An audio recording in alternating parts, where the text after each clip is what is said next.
back there grooving, Nikki. Yeah, that was nice. Thank you. Thank you. I Welcome like to that. Unfiltered. Thank you. Thank you. We like for our guests to feel welcome. Thank you for tuning into Unfiltered Unspoken podcast, where we share life experiences, and it is an honor to have you, Miss Nikki Moore. If you can come up really quick and tell the audience a little bit about yourself, and then as you all know, City Said is going to kick off that first question. Okay. My name is Nikki Moore. I am an author.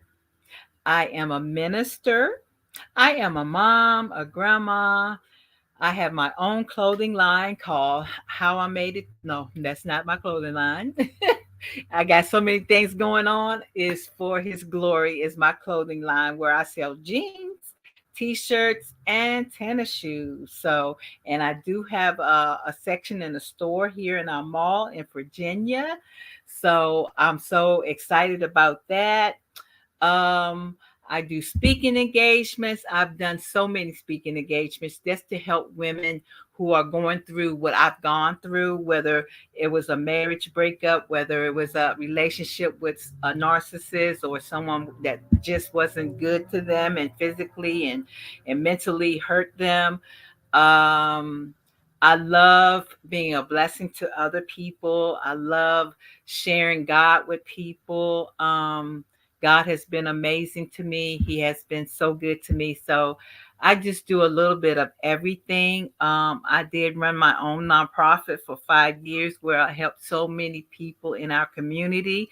And I got an award from President Obama, a gold medal and a certificate and a letter from him from doing great things in my community. So outstanding community work that that's what I got it for. So I'm so proud of that. I've been featured in a couple of magazines. Getting ready to do a short film on the narcissist in me, my book. I have a stage play that's out also. That's from my first book, and it's called My Pain for His Glory. So that's a little bit about me. Yes, accolade after accolade. All right, and we do always start at the beginning with our guests. Let us know a little bit about your childhood, your upbringing, what was your household like, and if you experienced any trauma, in those formative years. I had a great childhood. We had loving mother and father, especially my mom. She was such a loving person with a kind heart, and she loved her girls. Um, so I had a good upbringing in my childhood. It was just when, other family members came into my, I guess, space, I should say. And made my childhood a nightmare, a part of my childhood from the age of 8 till about 12 or 13. I was molested by a family member. So my childhood, with my immediate family, my sisters and my mom and dad was great until that time in my life that came. I was scared to tell my mom because this person was telling me if I told, they were going to hurt me. And at 8 years old, you are really scared. You don't know what's going to happen to you. So, never told my mom or dad until I was like in my 20s. I told them what had happened and everything. And I asked my mom, not to feel guilty about it because she didn't know and I couldn't tell her because she would make us go do things with this person and help him out at his second job and stuff like that because he was good to us and stuff like that. So but she, like again I say, she did not know that this thing was going on, and I told her not to feel guilty about it because she just did not know. So I other than that, I had a great childhood. We were spoiled rotten. So yes, I had a great childhood coming up. Wow. And to see how humbled you are, you like, I had a great childhood despite that you were inappropriately abused, because Yeah. molestation is Yeah. abuse. And Yes. you said from 8 to what age? Around about 12 or 13. 12 or 13. So Hmm. was this a family member or someone close to the family? Family member. And Family did you member. have to see this person all the I had time? to see it all the time. See him all the time. Yes. So did Very your behavior? uncomfortable. Hmm. Very uncomfortable. I would even, I guess when I got about 12 or 13, I would tell him that I had a boyfriend, hoping that he would leave me alone. And he would always say, "You don't have no boyfriend. I'm your boyfriend. You don't have a boyfriend." So it was hard to be around because there would be stares at family gatherings. It was like he was just keeping his eye on me, to make sure I wasn't doing anything with nobody else, or if I was around another male or anything. Like it was that was hard to go through, but I made it through it. So yeah, very uncomfortable. He made it very uncomfortable at family functions. And I'm sorry if you've already said it, but at what age did you say you were able to tell your parents, or was it close to the Uh, time where it actually happened? in my 20s. In my 20s, I was able to tell my parents. Yeah. Good Lord! And how long did the abuse last? Um, from because I think when I was getting ready to turn either, I think the end of like being 13, or I was getting ready to turn 14. He passed away. And you talking about relief, I was so relieved. And I know it's not a good feeling to think this, but I was so glad that he was gone, because now I know that, I don't have to deal with that anymore. So I was very relieved when he passed away, because I used to always say, to myself, like, God is going to get him. God is going to get him from doing this to me. And I was very happy that he passed away. So, yeah. And I had to get therapy, a lot of therapy. That helped a lot. It was hard to go through because my therapist took me to the places where he hurt me and make me really relive it and tell him how I felt. I had to write down how I felt at that place where he sexually abused me. I had to go to another place and do the same thing. And she just had me write down what I was feeling at that time. We went back to her office and I read everything that I wrote to her. And then she had me to write a letter to him and just tell him how it hurt me and how he hurt me. And then she said, when you come back again, I want you to read that letter to me. Then we're going to burn it. And then that's going to be the end of it, because you have kept all this stuff inside you, and it's just not healing. And when you do this, this is going to be part of your healing. And I'm telling you, when I went back the next week and read that letter and we burnt it, it was like a relief that's off my shoulders. It felt so good. It felt like I had released it, and I didn't have any problems since that day. So I've been good. I've been good. And I just thank God for just bringing me through that. Amen. Um, I was gonna ask, nobody seen a change within you around this individual. No, no, nobody. So so when you told your parents, they believed you. Yeah, they believe me, because they have heard that he had been doing it to other people in the family. That's exactly what I Yeah. was gonna ask. Did he have a Mhm. history of Yeah. so nobody spoke up. He No, had a history of doing this. Why didn't someone do something? It, I couldn't even tell you. I don't know. Maybe he said the same thing to them, that I'm gonna get you, and I don't know. I know one was like an older person, so I don't know. I guess he was giving her gifts, and so she didn't say anything because the gifts she was getting. So that's the only thing I can think of. But I don't know. If anybody was like younger or anything. They just heard that it was younger. Yeah, younger people in our family. They did say it was somebody younger. Yeah. So, and then somebody was, one person was older. So, yeah. So I'm guessing he told them the same thing. So when you're young, you're scared. Like, when you're 8, 9, and 10, you're very scared. I was very scared. But the Yeah, crazy part is people have heard of him doing this, and Hmm. like, why don't you? It's I don't. Yeah. Nobody said Sorry. anything. Yeah. absolutely. Um, Now, what I mean, was he, generally healthy? What did he, end up passing from? And the only reason I ask is just kind of looking at your, the road to where you've been now, how sudden it happened. Your current title as a minister. Hmm. Um, could you say, or would you believe that you are, you have a real line to God. You are, divinely protected, and you were heard and listened to, in regarding getting him up out of here. Like, do you really think that, or did that moment maybe spark, your the love for, the word and God and things like that, or you kind of help move you in the direction that you are now? Do you think, you were just heard by God? I think I was heard from God by God. And I don't know if anybody else was crying out to God, but I know I was. And he passed away from cancer. Um, so I can't say, but I did put it out there like, God, help me through this, help me out of this, and yeah, I just kept saying, like I said, God is gonna get you for doing this to me. And I didn't know, of other people he was doing it to. I thought it was just me.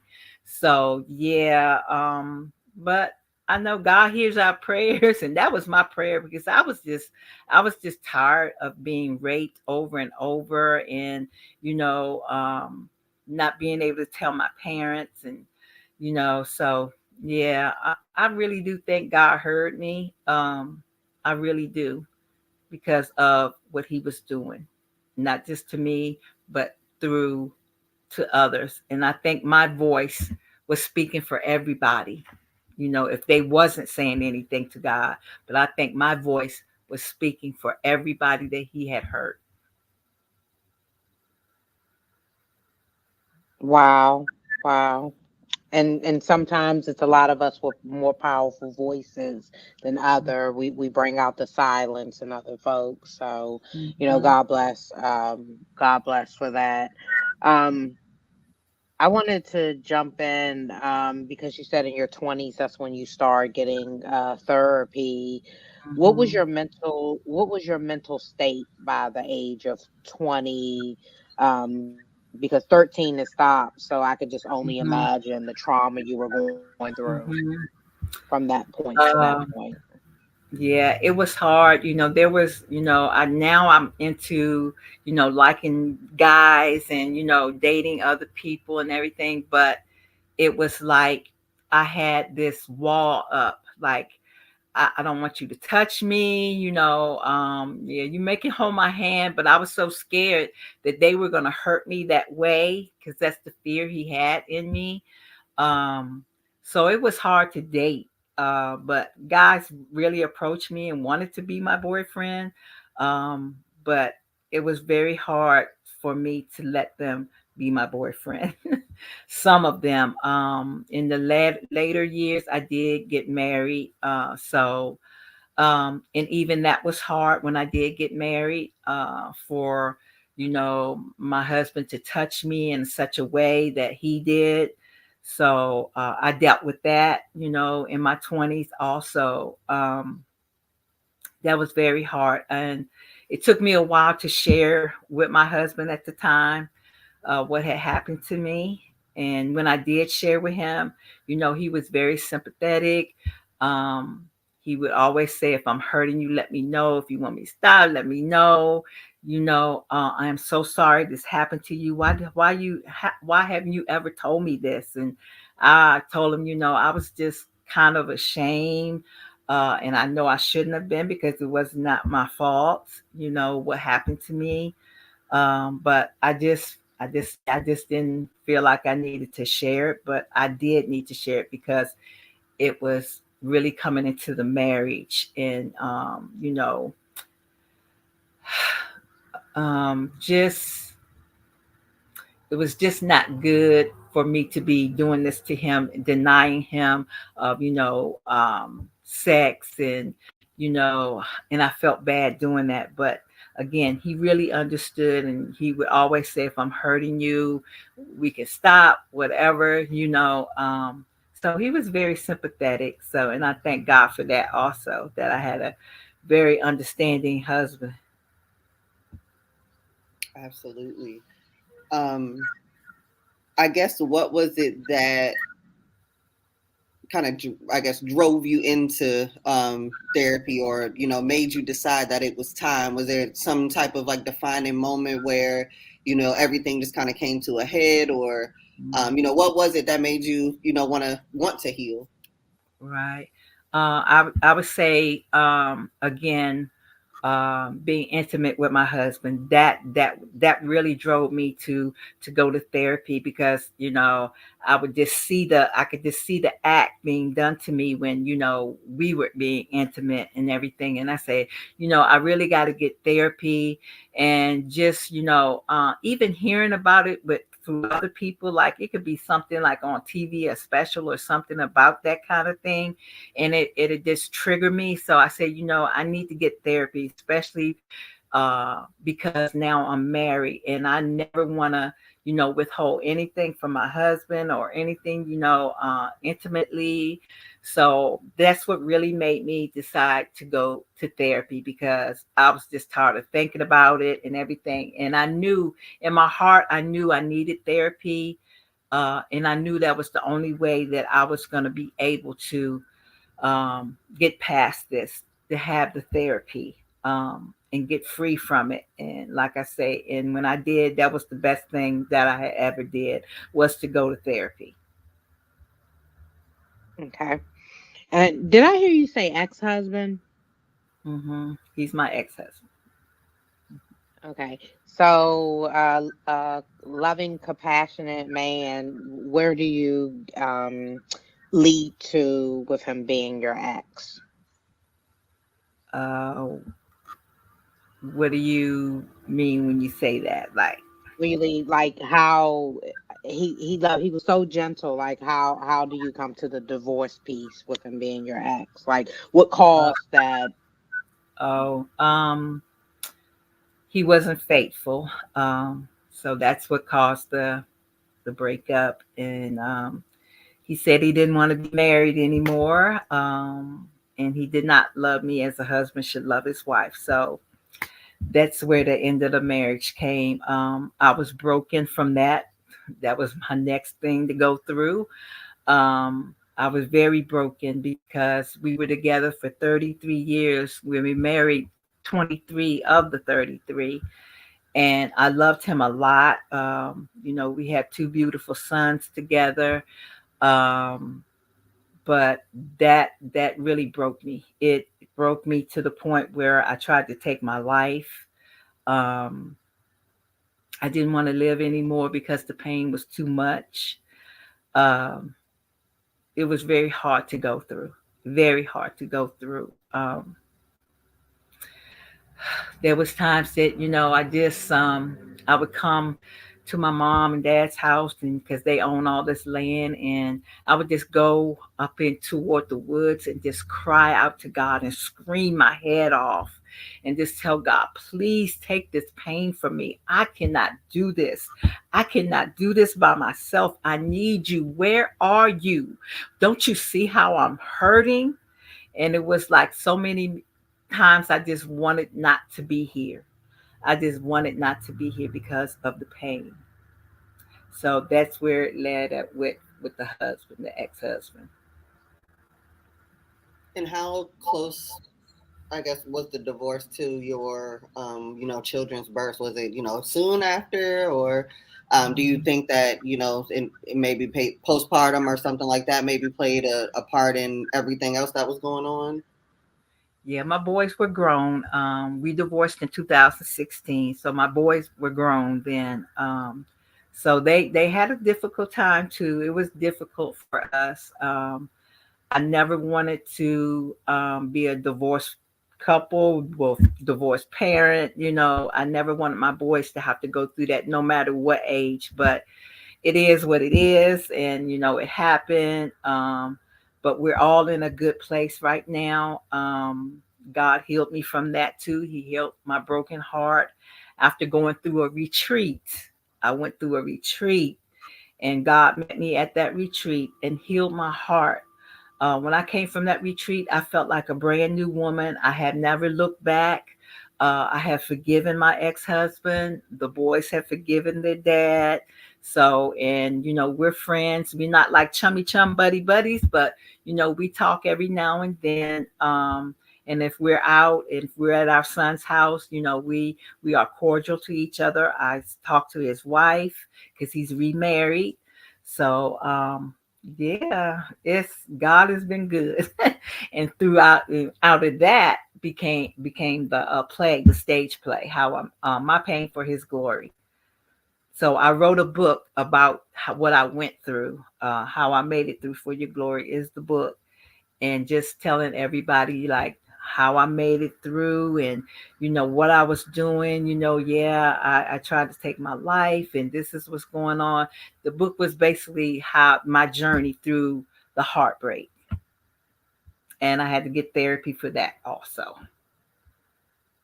And I was gonna ask, just, and I have one more question on this, because Mm-hmm. I want to be transparent to the audience and someone that is Mm-hmm. experiencing what you're going through, that Mm-hmm. this can help them. Did you blame yourself for the divorce? Um. Uh. My question was, what did I do? What did I do to for you to feel this way? Like, what was I doing wrong, or was I doing what was I not doing enough? Uh, what was it that made your heart just turn from me? But I don't think I really truly like really blame myself, but it was that was the question, like, what did I do? Am I not doing enough? What is it that you need me to do to make this not happen? I loved you a lot. I was the best wife that I could be. I wasn't perfect, but I was the best wife that I could be. And he always told me, he said, it's not you. It's not you. It's me. This is all me. You didn't do anything. You are a wonderful wife. You are a wonderful mother. This is all me. This is what I want. And he kept telling me that. So I wouldn't feel that way. Like, what did I do? Did I do something wrong? Like, or don't blame yourself for this because it's all on me. He used to tell me that all the time. Absolutely. Now, what was once went into therapy, um, I guess what was your biggest breakthrough or takeaway in therapy that helped you the most, or kind of where you felt like you were kind of off to the races with your healing? Um, I would still say it was the therapy helped, but it was truly that retreat. That retreat was so amazing. And what you go through at the retreat, my friend who went through a divorce herself, she went through this retreat and she begged me to go. And I kept telling her, no, I don't want to be around people. I just want to lay in this house and I just don't want to be around anybody. I just want to lay in the dark and just chill out. And she said, please. I mean, she begged me because she knew about what this retreat could do. She couldn't tell me because when you go on this retreat, you're not supposed to tell, what's going on in it, because you don't want the people who are, coming in to say, okay, I know what's going to happen, da da da. They don't want you to know what's going to happen, because it's such a healing retreat. And it's like God truly meets you there. His spirit is so strong in this place. And it was really the retreat for me. It was truly the retreat for me. The cry outs, the the things they, have you do, how you lay all your concerns, your what's hurting you, and all this down at the feet of Jesus. It was really that. It was truly that. It was truly that. Love it. Um, so what is life after you're going through the retreat? What's next? What's your next journey? So then, still wanting love, still wanting love. I found myself in a relationship with a narcissist. When I met him on social media, he was very charming. I mean, charming, charming, charming. He was really into that love bombing stage, and he had my heart, you know.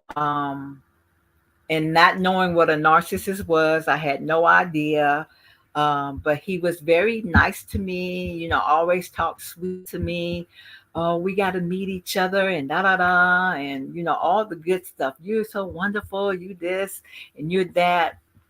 But one night we were talking, and he was just laying on his arm on his pillow, and we were just talking, and all of a sudden he says, with this voice that I've never heard, he said, "You don't even know who you're talking to, do you, Nikki?"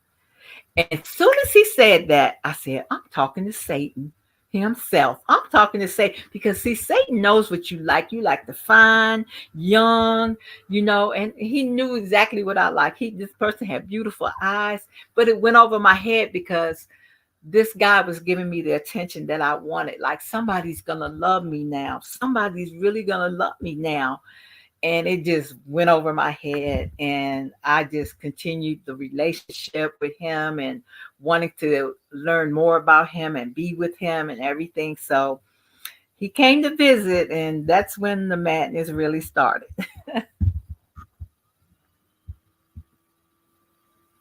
And what was the madness that started? So I started seeing the red flags. I really did. I started to see the personalities changing also.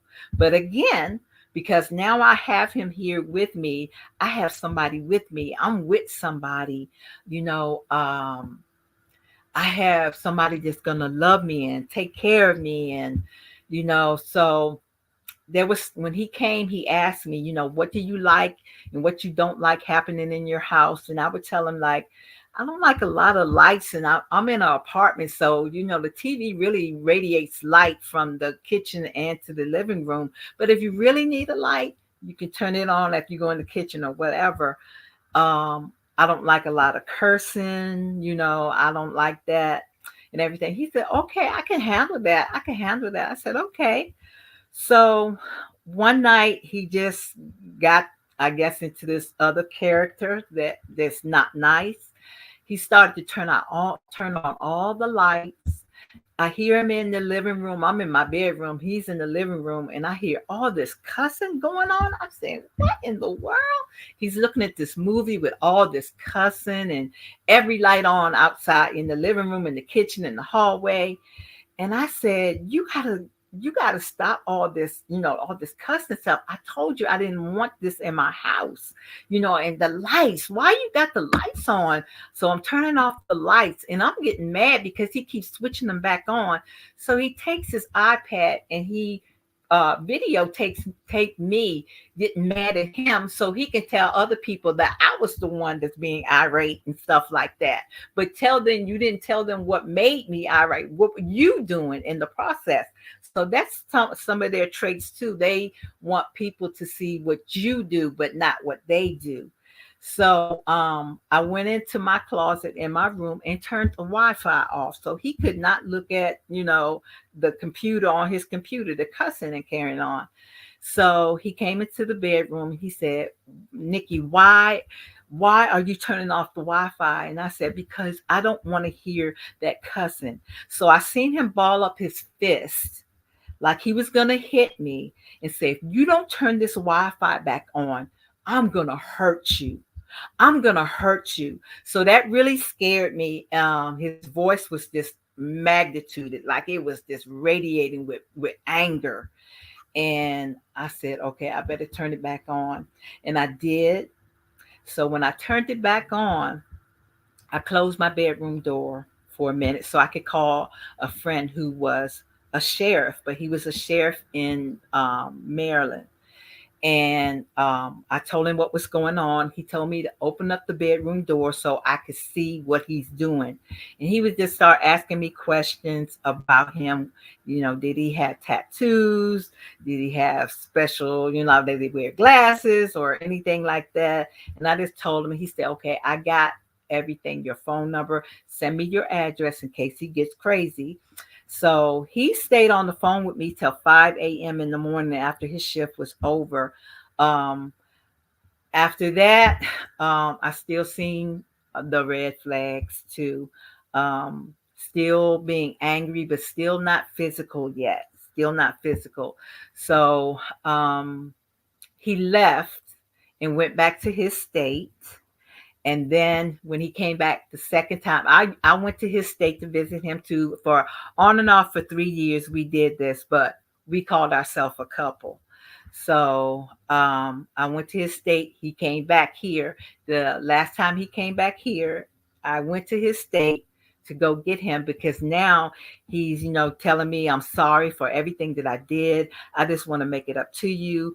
I really truly want to be your man, but I want to be your man in your state. I want to move with you, and we can share life together. We're gonna do this together, you know. Uh, it was just a lot of things that I talked about that now he's saying that he wanted to do. Like, we're gonna have this tent revival, we're gonna do church, you're gonna do this, all this stuff.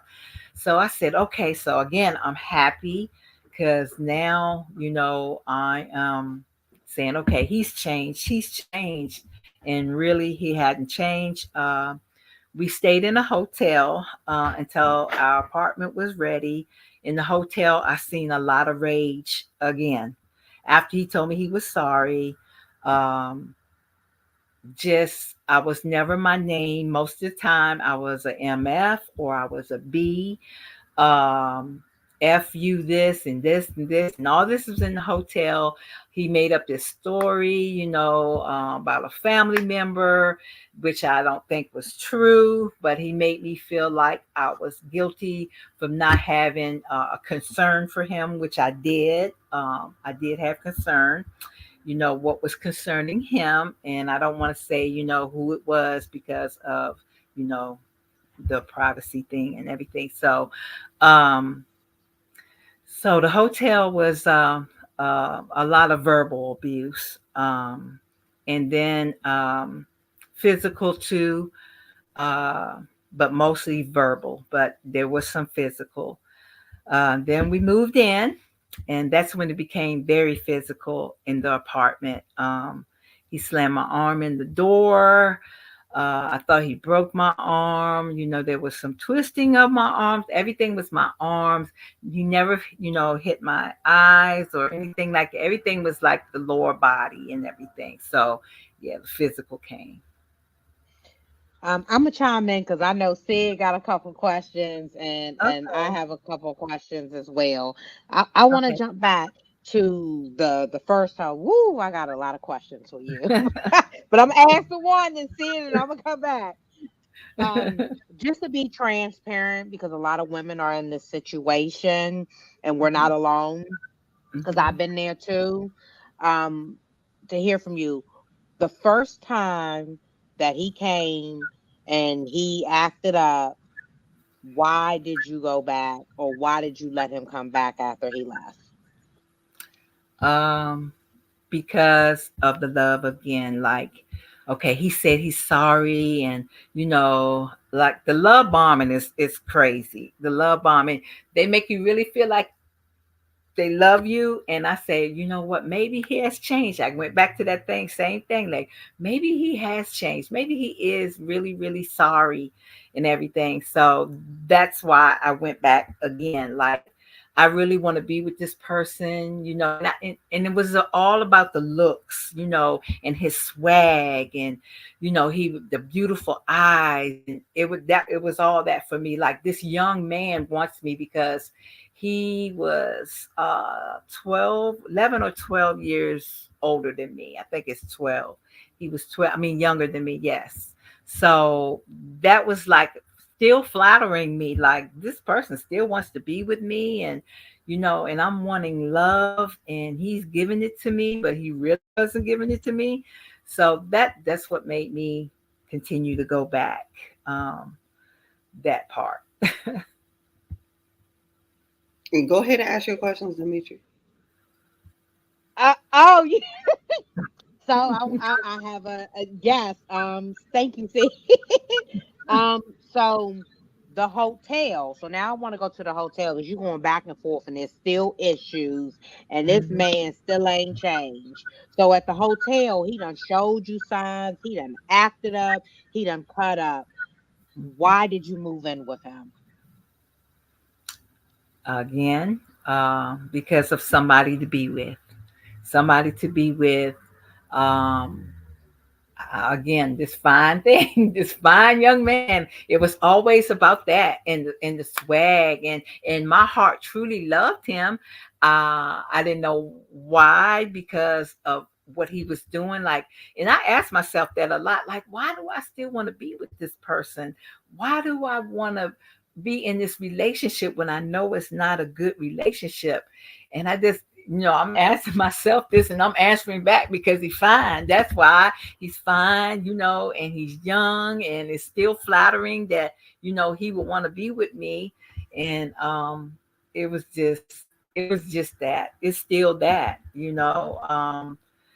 maybe I could change him. That was a thought, maybe I could change him. Like, once we get in this apartment together, maybe I can change him.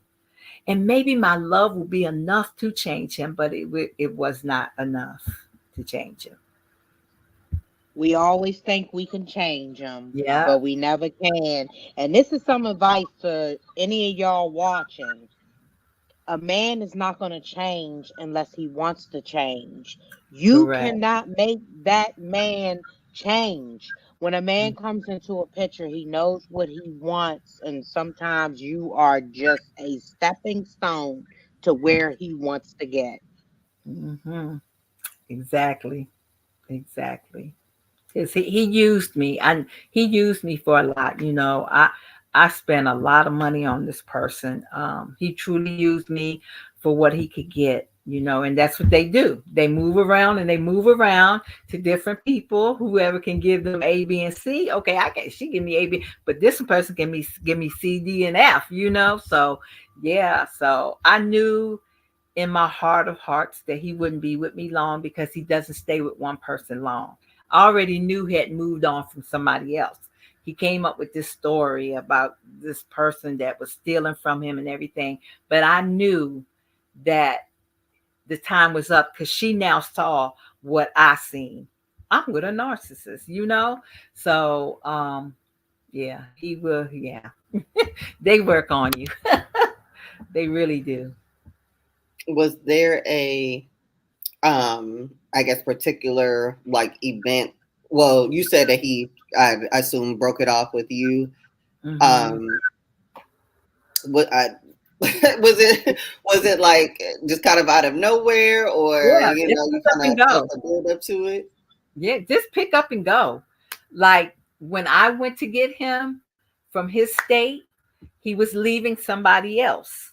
So he's telling me, "Oh, that was just a roommate. We didn't have a relationship, but I knew it was. So why are you telling me to come to pick you up in the middle of the day before this person gets home?" So if it was just a roommate, you wouldn't have any problem with that. But I knew it was somebody else. So yeah. And then I get him, and we're on the way back here to Virginia. Um, so she calls on the cell phone and asks him, where are you? Why are you doing this? And da da da. And he would say, "Can I just be with somebody that I love?" And my heart was like, hearing that, my heart was like melting, like, okay, he really loved me. He really, really loved me. I mean, he was such a convincing person, and that's what they are. They really convince you that they love you and adore you, but they really don't. But when you are empath and you just, your heart is right, it's like you can't see but nothing but love. This person's giving love, but it's not real, and but your love is. So that's what you're seeing. You're seeing your love for real. Yes. Absolutely. Sorry, I just Yeah. had a follow-up Oh, question. What sorry, what was the once that happened and you said that you kind of, braced yourself for that. mhm. What was like the grieving process like in that regard? Did you take it as bad as, you did in the divorce? Did it, being as though you knew it was coming, did it really affect you too much? How was that period for you? Yeah. So he told me he was leaving. Because we got in the argument, and I don't want to say a lot because you're gonna see this in the film. So, but yeah, 3 days after the argument, he told me I'm moving out anyway. So he moves down the street and rents a room from somebody down the street, and then he's with this other girl. So it took me a while. I grieved him for almost a year, or a year. Yeah, a year. Um, it was hurting. Like, man, somebody else didn't hurt me. Wow, what in the world is going on? Why I don't deserve love? Like, because I always ask myself, and I answer myself, like, because that ain't who God had for you. That's why you're going through what you're going through, because these men that you are picking for your life is not who God had for you. Not even my ex-husband.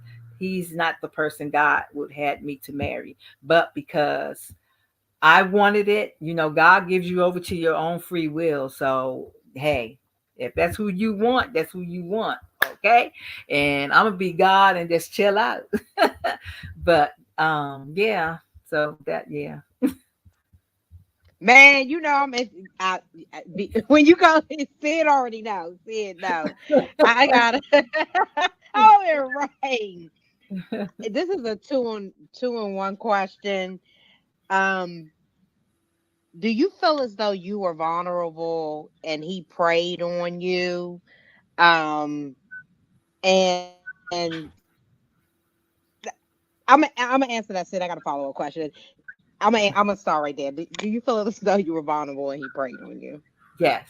Yes. Very. Because I shared a lot with him about what had happened in the marriage and everything, so he knew how to prey on me. He already knew how to prey on me. Oh yeah, she vulnerable, she wants somebody to love her and treat her right. Oh, I'm gonna do this at first, and then I'm gonna get everything that I want from her, and then I'm gonna leave her. I'm gonna show her who I really am. I'm gonna let my guard down, but first I got to get everything that I need from her first. So that's they let their guard down when they think you're comfortable with them. Then you start to really see these different personalities. Now I've seen a little bit, but not a lot. I said, maybe just bipolar or something. Like, okay, I can work with that. But when we moved in together, I seen such a monster. I seen a little boy. I seen somebody that was really sweet. But when that monster came out, oh my gosh, woo! And he would tell me, like, Nikki, I can call some people on the phone and they can tell you some stuff that, what went on with them and me. And I say, well, why are you telling me this? Like, did you hurt somebody? He say, no, but I would want you to talk to them. And so I'm guessing, like, if I don't do what you do want me to do, or if I talk to you the wrong way, you're going to do something to me. Is that what you're telling me? Like, what are you telling me? So he just went silent after that. He went silent. And I went in my bedroom and I locked the door. I put the chair thing up to the knob and everything. So that really scared me that night. That really scared me that night. Mm. Whoo. Uh, he moved down the street from you Mm-hmm. with another woman. No, This woman knew. she met him when he moved down the street. Um, he was renting a room. So he was already probably talking to her, but then she came to get him from that place to take with her. That's what he does. He just moves. He just moves. Now I got to talk to this young lady. I got to talk to her. So she said, "Yes, I met him. He was renting a room at this house in your town." And I said, "Oh, okay. So you came to pick him up?" And she said, "Yes." And we're comparing notes like, okay, what was he like when he was with you? So I think he treats us all different because she didn't experience what I did. She experienced alcohol and drugs and stuff like that. I never experienced that. I never seen him do that, unless he did it when I was not around at work or something like that. But yeah, she said, "Oh, see, you the church girl, and I'm this hard rock girl from DC." Like, so I didn't fool with him like that. Like, once I seen what he did, because he did something to her, and I can't say, but that was not nice. And she had her day in court with him, but I still haven't had my day in court with him. But no, our situations were so different. I think he just treats us all different. So yeah. So, after that, what was next? What was the next, kind of big moment, your next accomplishment? Did you have to, go back to therapy to work through what you had just been through, or, did you have the tools to kind of get yourself through it? I had to have some therapy. Yes. Not as long as the last two, but I did have to have some therapy. Um, and in one of the therapy sessions, now this is when he was still with me. In one of the therapy sessions, I told the therapist, I said, I heard God every day tell me to get my Bible out the trunk, and I never did. And I know God wanted to talk to me through His Word, because every day I heard it that I got out that car. And she said, "Okay, so." And this blew my mind. This really blew my mind when she said this. And I thought about that thing every day since she said it. She said, "Nikki, so you locked God in the trunk while you went in your house and entertained Satan." And I said, "Wow. So you weren't even thinking about God. You too busy entertaining Satan." And I said, "Yeah, I guess. I mean, there's nothing I can say, but yep." Wow. She said, "You need to get the Bible out that trunk and see what it is God is trying to tell you, and get Satan out your house and everything that he brought out your house. Underwear, whatever, t-shirts, whatever he bought, you take it out. Don't leave nothing in your house that this represents this person." And I said, "Okay, okay." So, that I did all that, whatever. And it was like the Holy Spirit was just telling me the whole time, like, "You're wrong." Even sleeping with him, you're wrong. You're wrong. You're wrong. But again, somebody to love, somebody to show me love, somebody to be intimate with. I wanted all that, and I had all that, but ignoring God, ignoring this red flags, and I felt so bad, after I did it. So I had to repent and ask God to forgive me for doing that. And just heartfully sorry that, God, I heard you telling me these things. I heard you telling me not to do it. I heard you telling me not to be with him, because that's not who I have for you. And yet I wanted to satisfy this flesh. So yeah, I had to repent and ask God to forgive me. So it took me a year to I get want to over ask, him, but I'm good. and I was going to ask, do you think that you truly loved him, or you were trying to fill a void, that loneliness void? Um, both. I truly loved him. The good him, when he was that good person, I truly loved him. And yes, I was trying to fill that void of wanting to be loved and wanting my heart to be loved. And yeah, I was feeling both of them. Mm. And as of females that are going through this, why do you feel as though you love someone that treated you so bad? Uh, I guess I don't even. I guess it's still back to just wanting love and just, even though he hurt me physically and mentally, I guess I was still looking at that good person too. Like, I know it's a good person in there. And that's the person that I love. And that's the person that I want to come and stay. But again, like we said, I I can't change him. I can't make him stay this person that he is because it's a sickness. It's, all these personalities that he's dealing with, you know. So I guess that part right there, like really, really thinking that I can change him again. And if I stay in it long enough, I can change him. It was just back to that changing again. See, can I ask something real quick? Mhm. I don't want to be rude, but I try to bring transparency because I had to go back to my childhood. And some similarities, did he remind you of your abuser as a child? Um, mm, I would say, hmm, I would say no, because it was so different with the Okay. abuser and in the childhood. It was real. Hmm. It was different. So no, I wouldn't No. Okay. think so. Yeah. Mm. Okay. Do you actually want to go ahead and go into it? Sure. So we're almost at time.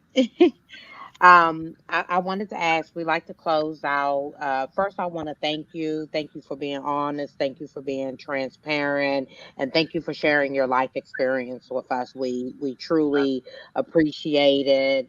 Some of the things that you went through, I feel you. So I kind of got into it a little Mhm. differently.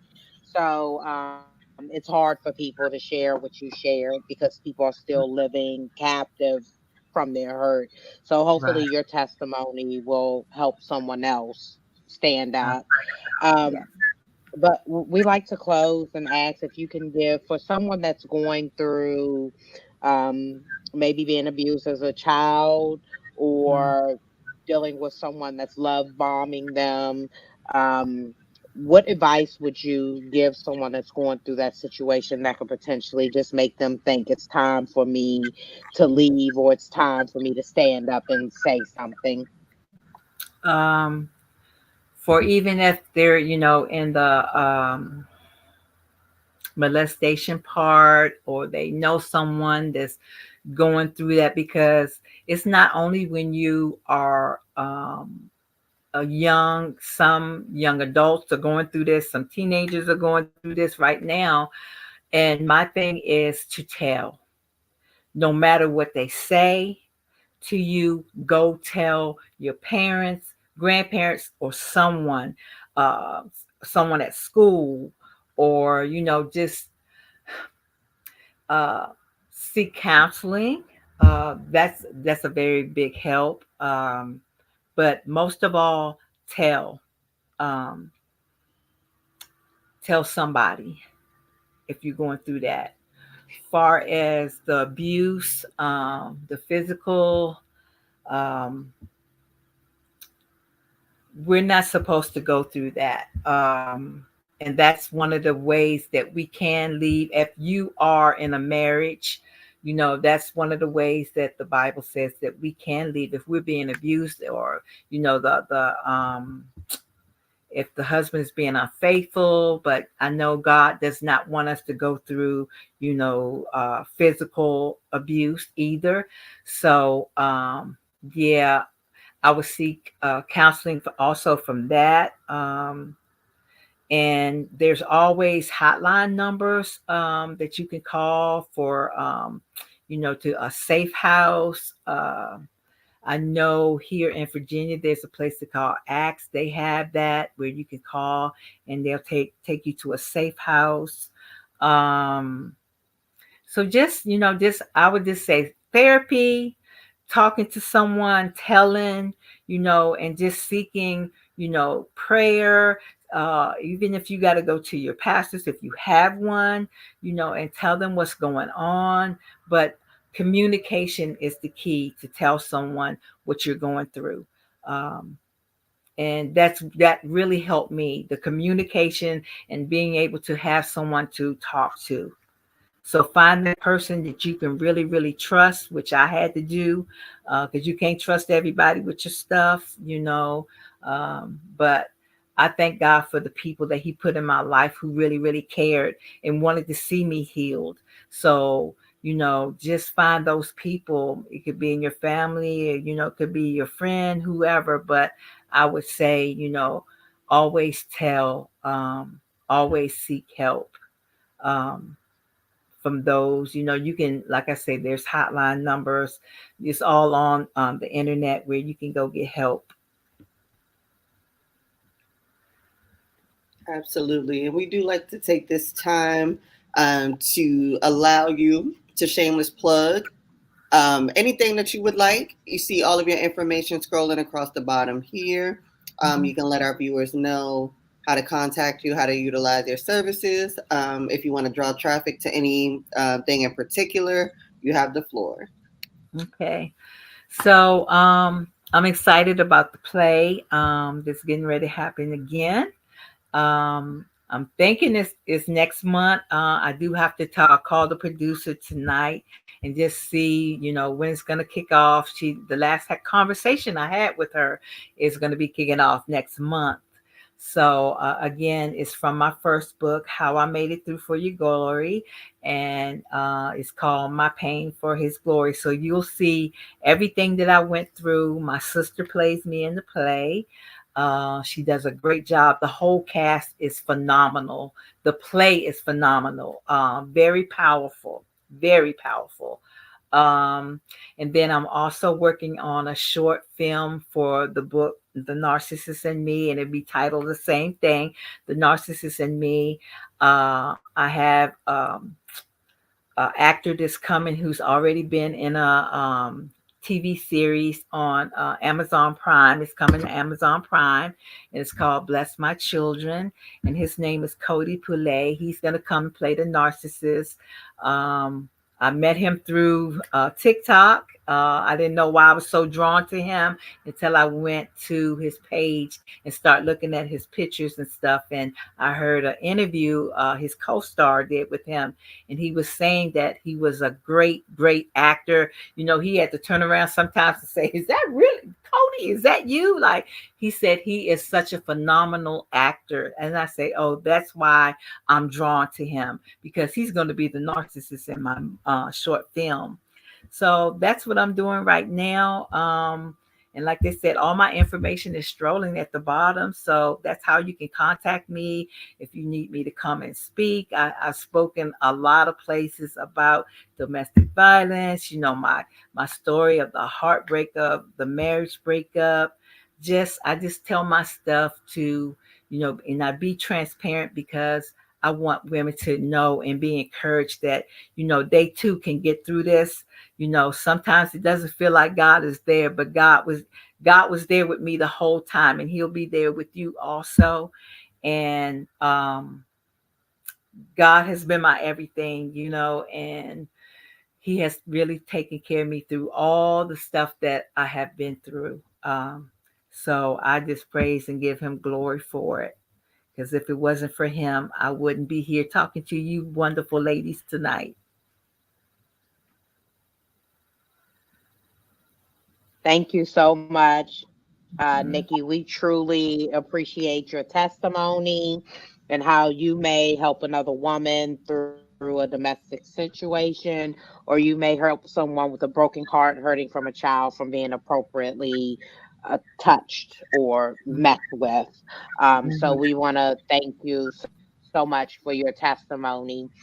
You're To my welcome. audience, we want to thank you for tuning into Unfiltered Unspoken podcast, where we're going to continue to share life experiences. Ain't that right, Sid? That's right. That's why we've been doing this nonstop, and we are not going to stop. Y'all have a blessed day.